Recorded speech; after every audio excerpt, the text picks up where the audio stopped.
Howdy, folks. Heemstormbeard here, and we're back finally. And we're gonna try and keep this guy rolling. This is like the sixth take for this, so hopefully we can get something to happen here. This is our second lore video, and it is about the Goblin Mob. Yeah, we're just gonna jump in. The Goblin Mob operates out of Tulane, which is the human capital of my world. It is a super magical city. Like, they have, interdimensional pockets.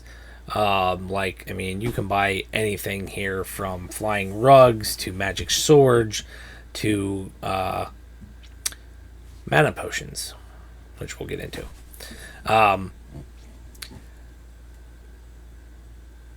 But anyway, this is kind of like this city's,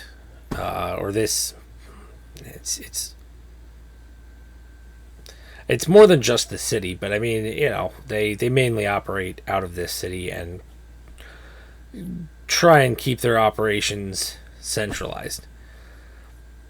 But the families are not so much bound by blood as they are by capabilities. So there's six families. There's the Sambini, the Dolcari, the Cosa, Gianetta, Apuccio, and Savalares.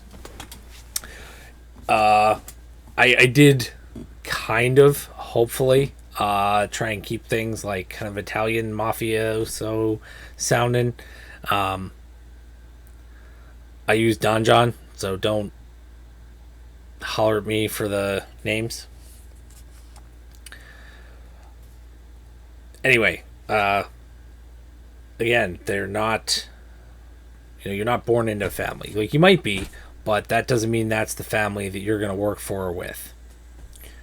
The Sambini are the bankers and the legitimate face of the business. They keep their hands fairly clean. Every once in a while somebody might get, run up for some white-collar crime, Oh, he wrote bad checks, or, oh, he passed some, fake coins.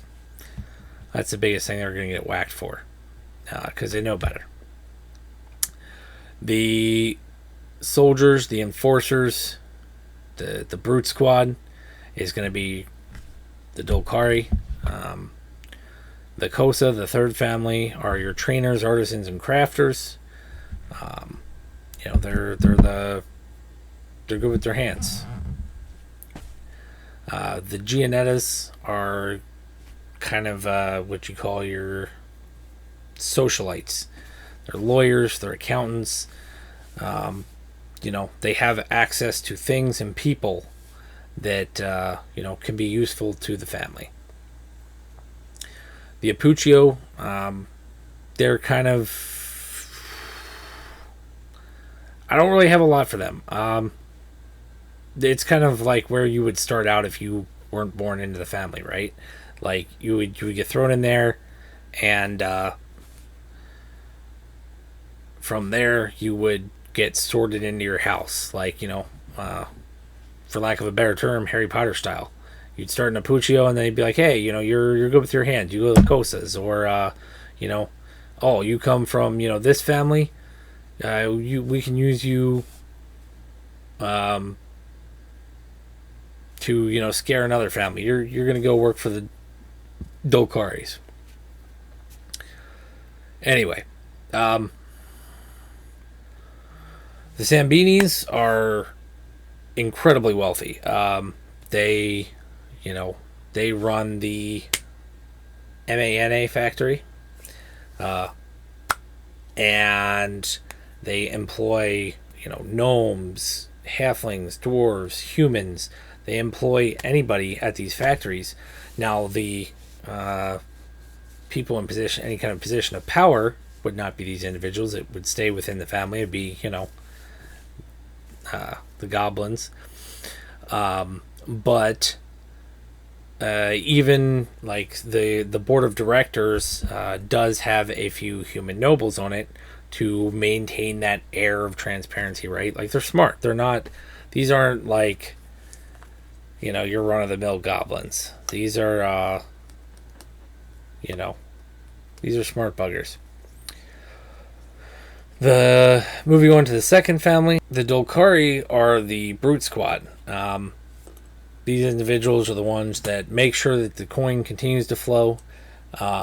They're tasked with protecting the other houses and basically running any kind of protection rackets, that sort of thing, and stopping other, would-be thieves guilds or the like from popping up within the city. The goblin mob definitely runs a monopoly, and they don't want anybody coming into it. And then onto the monopoly, the Kosa, who are arguably one of the most important houses. They're the trainers, the artisans, and the crafters. Again, if you're clever, you're crafty. This is where you end up. They seem fairly content to be, like this third rank or third rate or what have you. The Sambinis, pay them the respect, and the Dolkari protect them. But these are the guys they're the thinkers, they're the creators, they're the builders. They're like, hey, we found this tunnel under the city, nobody else knows about it, or nobody remembers. Hey, we made this new, more drinkable version of mana potions, which is something I don't know if I'm going to do a whole video on it, so I'll just touch on it here. I do have mana potions in my world, and I don't know that they're necessarily balanced, but one of the major drawbacks to them, I kind of went the Dragon Age route with them, is that they are highly addictive. And so every time you drink one, you have to make a con save. And the more you drink, the higher the con save goes. And it's cumulative. It never goes down. It always goes up. Because it's... again, I haven't worked out the fine details on it yet, but it basically stays in your system. Like it doesn't ever leave. And there are side effects other than just the addictive properties of it too. But now that I'm thinking about all this, definitely gonna be another video. We were at the Kosa. But anyway, and like with any good criminal organization, the houses kind of keep an eye on each other and keep each other in check as well. If somebody starts getting a little handsy or a little, starts reaching outside their zone, one of the other families is more than likely going to come in and say, hey, that's our territory. Get back in yours. Moving on to the Apuchios are kind of what you would deem, for lack of a better term, the sorting house. So if you aren't a natural born goblin or are looking to get into the families, right, as an outsider, you would start with the Apuchio family. This is the fifth house, and they kind of are like the appraisers, right? Like they'll figure out. You know what? I completely skipped in my descriptions. That's what I'm missing. Yeah. Okay. We'll cover them then at the end. Yeah. So anyway, the Apuchios are the sorting house. They got some things going on. They're looking to kind of move up. But until I really have a reason, I don't think they're going to make any moves. But you need somebody to stir the pot, right? And the sixth house is the Savaleri. These guys are more beast than humanoid, right? Like they fit the description of humanoid, goblinoid, really well. But that's about where it stops. These are your goblins, right? Like they wear loincloths, they dig in trash cans, and they got sharp sticks. Nobody gives these guys an actual spear, for fear that they'd hurt each other as much as they would hurt anybody else. And for the most part, even like the rest of the houses don't really like these guys. They're the guys that, you know, get stuck down in the sewer. Like if you know, are branded or kicked out of your house, you might end up with the Savallaris. There's still that chance that you can come back from that, but it's limited. You know, like these are not good creatures. These are your, you know,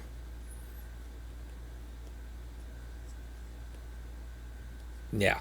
That we'll just leave it at that for now. Like I said, I don't really have too much for them. We did skip number 4, the Gianettas, which is again like the lawyers, the accountants, the social socialites. They do a lot of the background work. They handle the paperwork. They, you know, are like kind of the middleman. You know, they keep all the families happy. They make sure that, you know, the Dolcari are getting paid. They make sure that the Apuccio are keeping up their recruitment numbers. They make sure that the Sambinis are going to the right parties, going to the right people, talking about the right things. And, you know, so arguably any one of these families could really be in charge. I think that pretty well covers it. That's not a long video. Like I said, we'll talk about the mana potions. If you have any questions or, you know, anything, leave a comment, leave a like, subscribe, and hit me up over on Twitter. We also have a Twitch channel that my wife does most of the streaming on. I've thought about it, but I don't have any time to do that right now. So I'm not doing any.